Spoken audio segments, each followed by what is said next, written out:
Goeienaand my boete en sissa, wees gegroet in die wonderlike naam van Jesus op hierdie geseënde donderdag aand en baie dankie dat ek die voorreg het om aan die einde van nog 'n dag saam met julle te kan bid. Ek hoop julle het 'n goeie dag gehad. Kom ons bid saam. Vader, verskriklik dankie dat ek na u toe kan kom in die lieflike naam van Jesus vanaand. Vader, baie dankie vir u hand oor ons hierdie dag. Dankie dat u ons deur hierdie dag gedra het. En dankie Here dat ons kan getuig van die goedheid en guns van Jesus Christus oor elkeen van ons deur hierdie dag. Klein of groot, dankie liewe Here.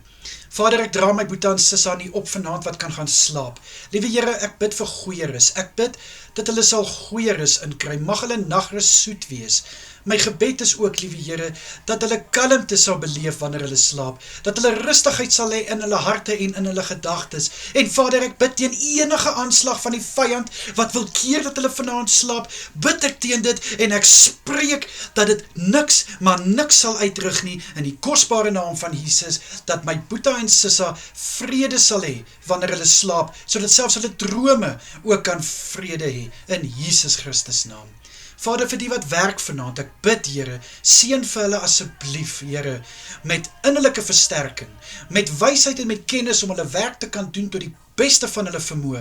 Ek bid, liewe Here, dat jy hulle sal seën by hulle werksplekke, vir hulle sal seën met gesondheid, met voorspoed. Liewe Here, ek bid vir 'n seën oor bevordering en promosie in hulle werk in Jesus Christus naam. En dankie vir dit wat hulle opoffer om te kan werk, om 'n verskil te kan maak, 'n toekoms te kan bou en vir hulle families te kan voorsien. Baie dankie, Here. Vader, ek bid vir aktiwiteite wat vanaand gaan plaasvind by kerke, Bybelskole wat aangebied word, kursusse wat aangebied word, studies wat aangebied word. Here, bid ek dat elke lesing op so 'n vlak gebring sal word, dat elkeen dit sal kan verstaan en iets daaruit sal kan vat en hulle eie maak. Liewe Here, vir selgroepe wat by mekaar kom, vir Bybelgroepe, vir gebedsgroepe, bid ek, Here, dat die boodskap wat bedien word, dat dit, liewe Here, mense se lewens sal verander.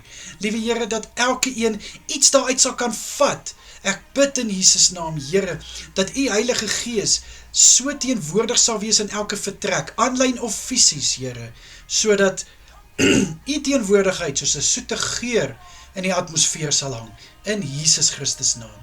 Vader, sal u asseblief elke boeta en sissa beskerm deur vanaand, en ek bid dat u elkeen sal veilig hou waar hulle self bevind in hierdie onbekende nag. In die kosbare naam van Jesus is dit my gebed. Dankie Here. Amen en amen.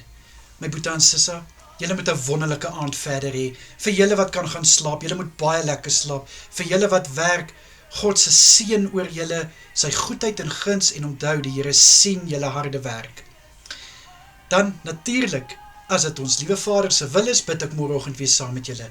Tot dan, mooi bly almal, totsiens.